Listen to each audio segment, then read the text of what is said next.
The Radio Memories Network is brought to you in part by Liberated Syndication. Podcast publishing made easy. Libsyn.com. That's Libsyn.com. Course heading, Captain.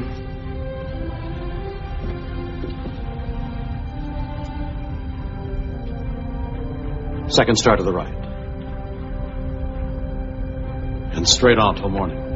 Space Heroes takes us on adventures of Earth-based space policemen who patrolled and explored the worlds of the solar system in the not-too-distant future. Our heroes fight for truth and justice while struggling with evil alien races. Join us as we continue the journey of those early space heroes who inspired us to dream and use our imaginations. Now to this week's Space Heroes journey into the vast unknown realm of space. Tom Corbett, Space Cadet.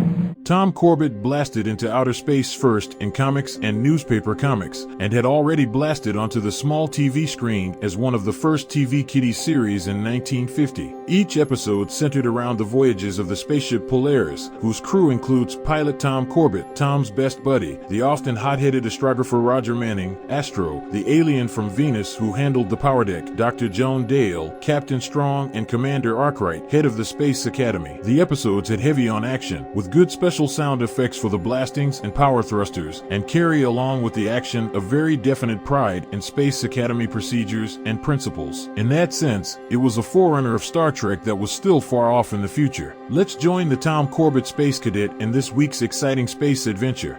It's Superman! Calling all Dick Tracy fans. The Green Hornet. Tarzan.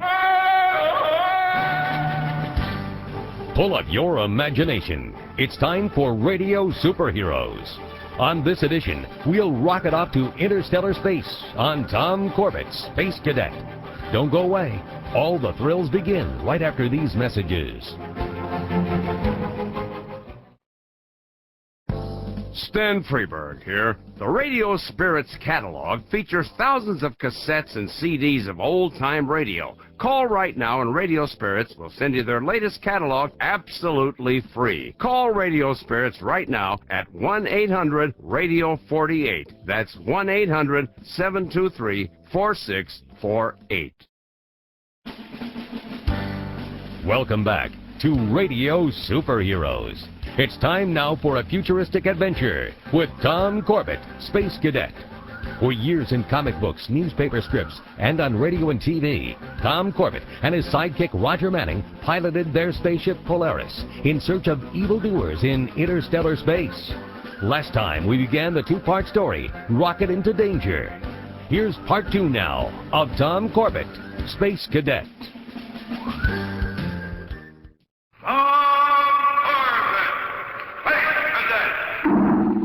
Stand by to raise ship. Blast off. -5, 4, 3, 2, 1, 0. As roaring rockets blast off the distant planets and far-flung stars, we take you to the age of the conquest of space with Tom Corbett, Space Cadet.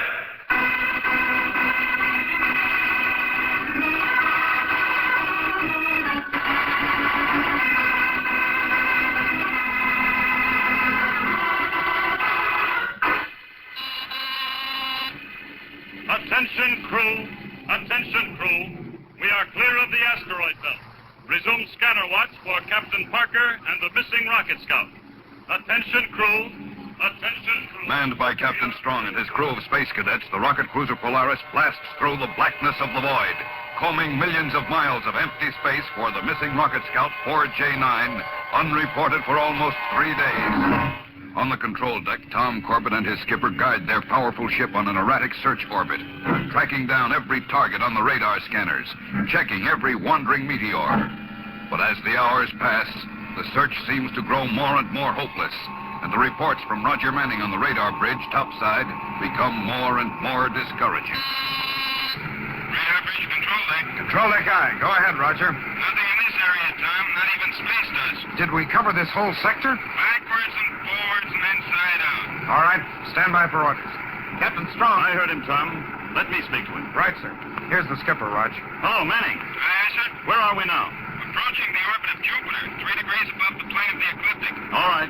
Rack up a new heading toward Ganymede and get it down to me. Aye, sir. And 2 shakes of a spaceworm's eyelash. Radar bridge out. Tom, call Astro and tell him to cut speed to 1/4. Aye, sir.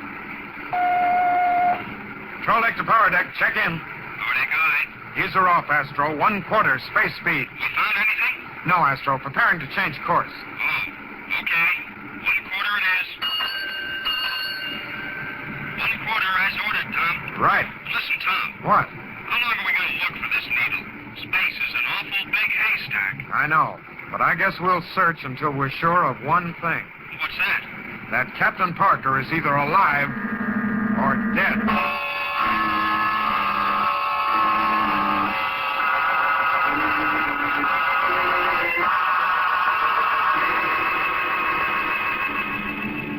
Well, Tom, Commander Arkwright feels that further search is useless.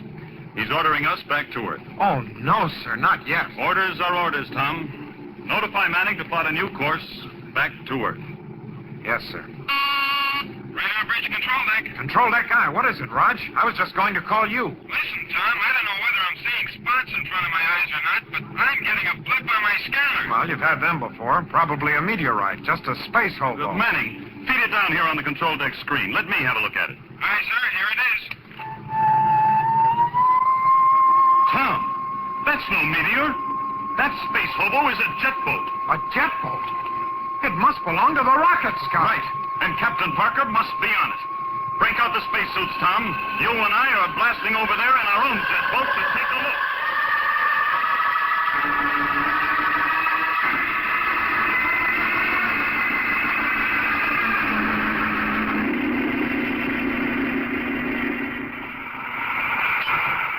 Steady, Tom. We're coming alongside. Give me braking rockets full. Braking rockets full. 2 degrees starboard. Aye, sir. Steady now. Coming up on her. Magnetic couplers. Nice work, Tom. Our airlocks are in conjunction. Cut all jet power. All ready to go aboard, sir. Right. I'll open the airlocks. I'll open the other portal, sir. Right.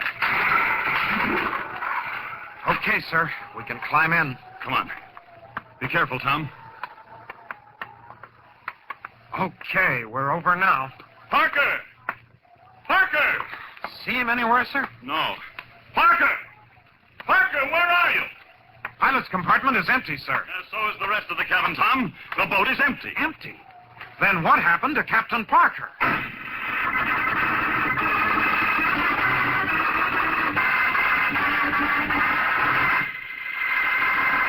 Searching through the endless darkness of space for Captain Parker and the missing rocket scout 4J9, Captain Strong and the space cadets have finally found his emergency jet boat, drifting aimlessly near the orbit of Jupiter. But when Tom and Captain Strong board the boat, they find it empty. What do you suppose could have happened to him, Captain Strong? Think he abandoned ship? No, not at all. As a matter of fact, I don't think Parker ever blasted off in this boat. What? The food lockers are still full of emergency rations. Well, there's water in the tanks. The oxygen supply is full. Then maybe the boat was launched by accident. No, hardly. The controls are set for automatic flight in what looks to me like a wide orbit around Jupiter. Then Parker simply jettisoned the boat? Yes, but for a reason, of course. He was leaving it as a sort of marker or signpost. Hey, not bad. But then he should have left some kind of a message. Oh, he did. Right here on the control panel, in the logbook. What's he say? Rocket Scout 4J9 hit by meteor, losing reaction mass, communications out, only enough fuel left to reach Jupiter. Jupiter? Oh, no, he didn't. Only chance will be he crash landing on surface of Jupiter, leaving jet boat and message, praying you will find me, signed Mitch Parker, Captain, Rocket Scout 4J9. What a choice he had. To die in space or land on Jupiter, the worst planet in the whole solar system. And this message is dated 4 days ago, Tom. 4 days? He could never survive on Jupiter that long. No, if he even reached it. Well, come on. Let's get back to the Polaris. We've got some heavy blasting to do.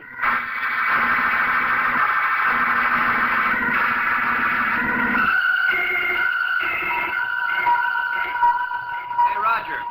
Roger. Yeah, what do you want, Astro? Any word from the skipper and Tom? They've been on that jet boat for 15 minutes now. I'll say there's word. The skipper just called me. They're on the way back, and he's ordered me to rack up a new heading. Straight for Jupiter. Jupiter? Oh, no. After all the times they've told us to avoid that planet like a plague? Manning, have you got that heading? Oh, yes, Captain Strong, but, But what, Manning? You're not serious, are you, sir? We're really going to land on Jupiter? Now, look, Captain Parker had to sit down on Jupiter. I'm sure he would have preferred a nice, warm, civilized place like Earth or Venus or Mars, but he had no choice. And if by some remote miracle he's been able to survive the storms, cold, and the miserable freezing nights, we're going to find him. Is that clear? Yes, sir. Sure is, sir. Then man your stations.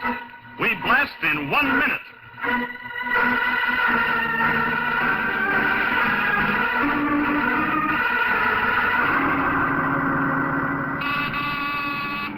Bridge control deck, check in. Control that guy. Tom, I'm getting a signal from the surface of Jupiter. What? I can hardly make it out through all the static, but I'm sure it's a radio signal. Manning, this is Captain Strong. Feed it down here, quick. Here it is, sir. Can you make anything out of it, sir? Oh, it's a lot of hash, but it's a radio signal, all right. I think someone down there is trying to get through, sir. But I can't make it out. It's so garbled. Well, we'll cut closer to the surface. Maybe the signal will come in stronger, and we can find out where it's coming from. Hello, power deck. Give me full space speed. We're going in.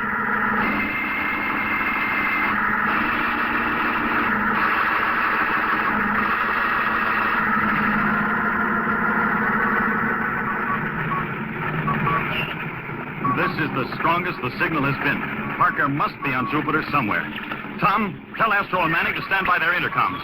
I want to talk to all of them. Aye, sir. Attention, crew. Stand by.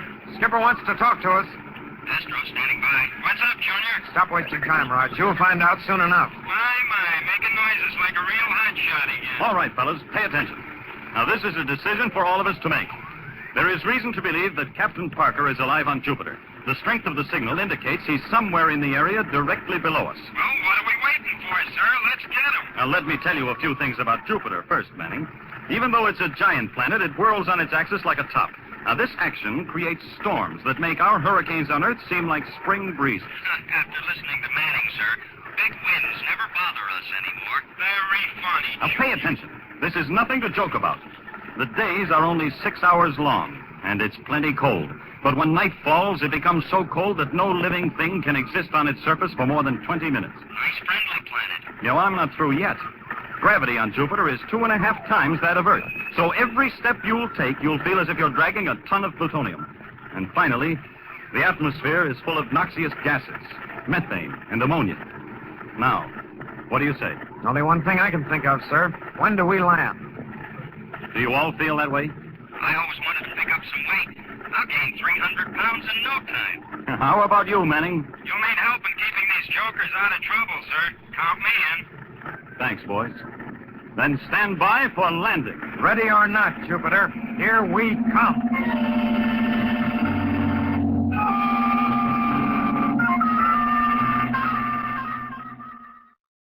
Let's pause right here. More from Tom Corbett, Space Cadet, after these messages. To find out more about old-time radio, old-time video, and the pleasures of listening to audiobooks, visit the Audiobook Club website, www.audiobookclub.com, where you can get 4 audiobooks for just 1 penny. MediaBay.com. Welcome back to Radio Superheroes. Now for the conclusion to Tom Corbett, Space Cadet.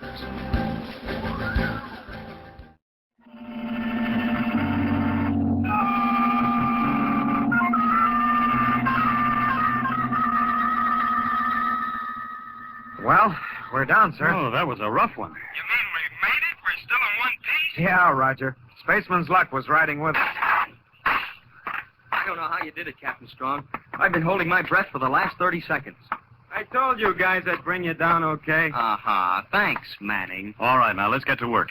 Tom, see if you can raise Parker's ship. Aye, sir. Rocket Cruiser Polaris to Rocket Scout 4J9. Rocket Cruiser Polaris to Rocket Scout 4J9. Come in. Come in, Captain Parker. Nothing at all, sir. Just a lot of electronic interference. I was afraid of that. Corbett and Manning, break out your thermal suits and storm gear. We'll have a look around outside. I'll meet you at the airlock. Aye, sir. And don't forget your respirators. You won't last 30 seconds in that methane and ammonia atmosphere. Captain Strong, what about me? Somebody has to stay aboard the ship, Astro, and you're it. How do you rate all these soft jobs, Astro? Doping off in here while we freeze out there on this overgrown iceberg. Turn off the space gas. If he told you to stay in here, you'd have griped your head off. Blow your jets. The skipper's taking me along because he wants to be sure of finding Captain Parker, that's all. Manning, your hot air should raise the temperature of Jupiter enough to make it a tropical paradise. Go on now. Blast off.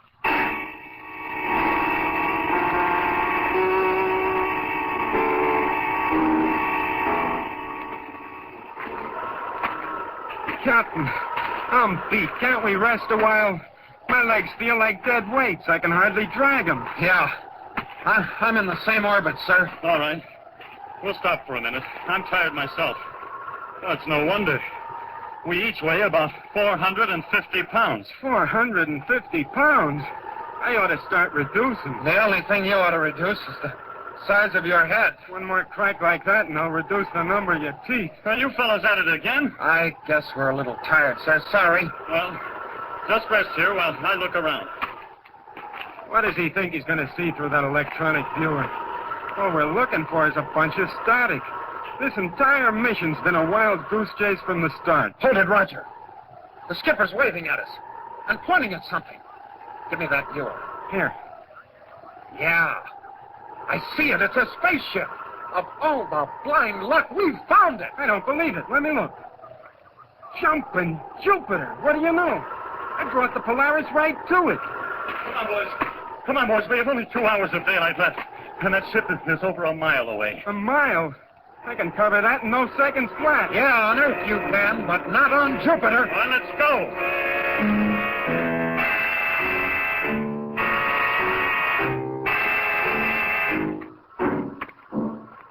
Here we are, boys.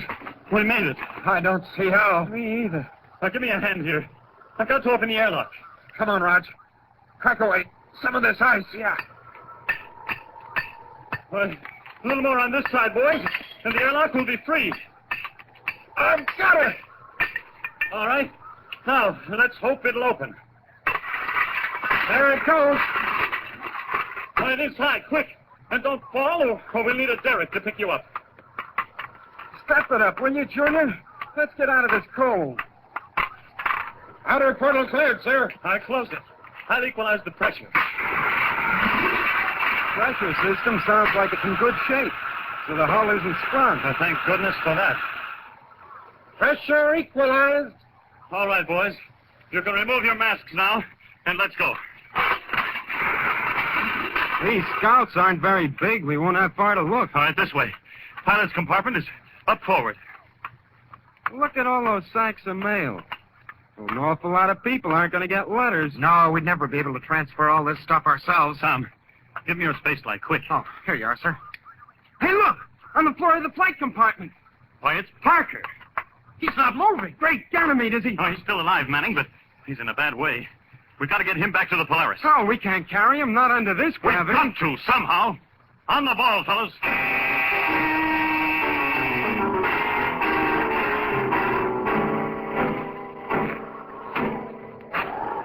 Hey, can't we stop a minute? This is murder. No, Manning.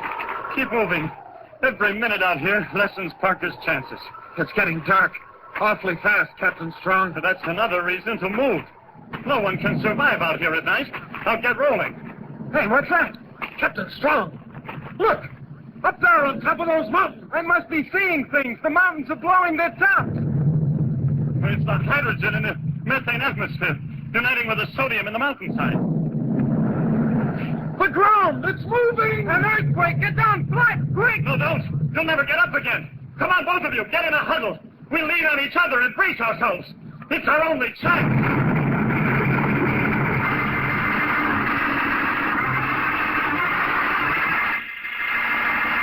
Finding Captain Parker in the wreckage of his rocket scout on the surface of Jupiter, Tom, Roger, and Captain Strong tried desperately to carry the unconscious man back to their rocket cruiser, the Polaris. But they have to fight the overwhelming gravity force on the planet. Gravity that adds almost 300 pounds to their weight making each step a tremendous effort. Then suddenly, halfway back to the Polaris, the surrounding mountains seem to explode, and the ground heaves and shakes beneath their feet. Hang on, boys. Try not to fall down. This planet's gone crazy. How long will this last, Captain Strong? Well, there's no way of telling. Maybe seconds. Maybe hours. Captain, I can't take much more of this. Well, you've got to, Manning. Hey, look! The ground is opening up! We've got dots. Run for it! No, wait! Run!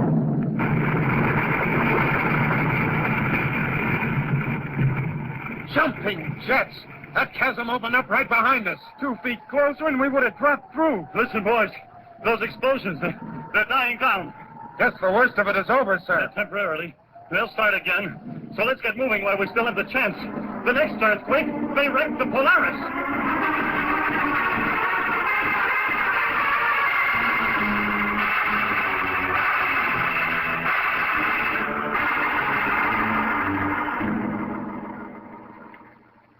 By the rings of Saturn, I never thought you fellas would make it. What's the matter? Think we're a bunch of sissies? Hey, what's the matter with you, Roger? You're talking like you had a mouthful of hot potatoes. My face, it's just cold, that's all. I haven't thawed out yet. Well, at last we found something to keep him quiet.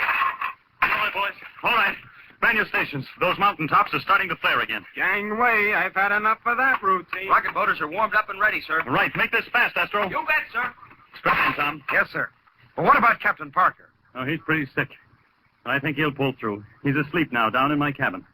All right, now, stand by for blast-off. Attention, crew. Stand by for blast-off. Radar bridge, Manning ready. Power deck, Astro ready. Energize the cooling pumps. Pumps in operation, sir. Feed reactant. Make it D13 to counteract the gravity. Reactant feeding at D13 rate, sir. Switch in takeoff gyros. Gyros on, sir. Honestly, Skipper, I never thought we'd ever get off Jupiter alive. I had some very strong doubts myself. 5 seconds to blast off. 4. Goodbye, Jupiter. 3, if I ever see you again, it'll be through a telescope. 0. Rocket away!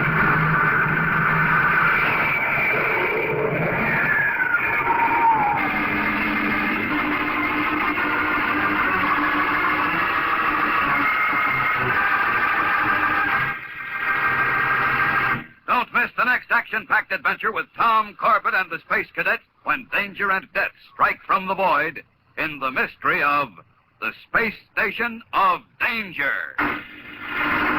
Tune in, same time, same station, for the next thrilling interplanetary adventure with Tom Corbett, Space Cadet.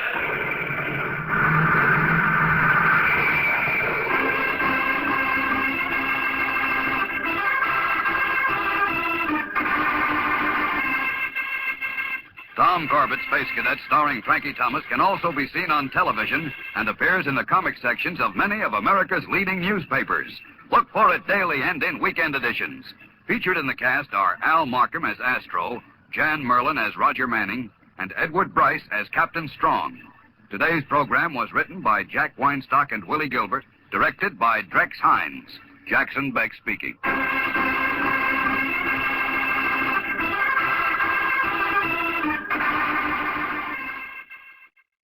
And that's part 2 of Rocket into Danger on Tom Corbett, Space Cadet, as originally broadcast January 17th, 1952. I'll tell you which radio superhero is scheduled for our next show right after these messages. Dimension X. George Burns and Gracie Allen. Hopalong Cassidy. Edgar Bergen. The Shadow. John and Blanche Bickerson. The Whistler. Choose from among thousands of downloadable old-time radio shows and spoken word titles at MediaBay.com. The best voice on the net. Yeah. Next week on Radio Superheroes, we'll meet Special Agent David Harding on David Harding Counter Spy. So don't miss it. Radio Superheroes is produced by Carl Amari and Roy Fakatish for Radio Spirits and Dick Brescia Associates. This is Chris Eric Stevens speaking. Copyright 2001 Radio Spirits.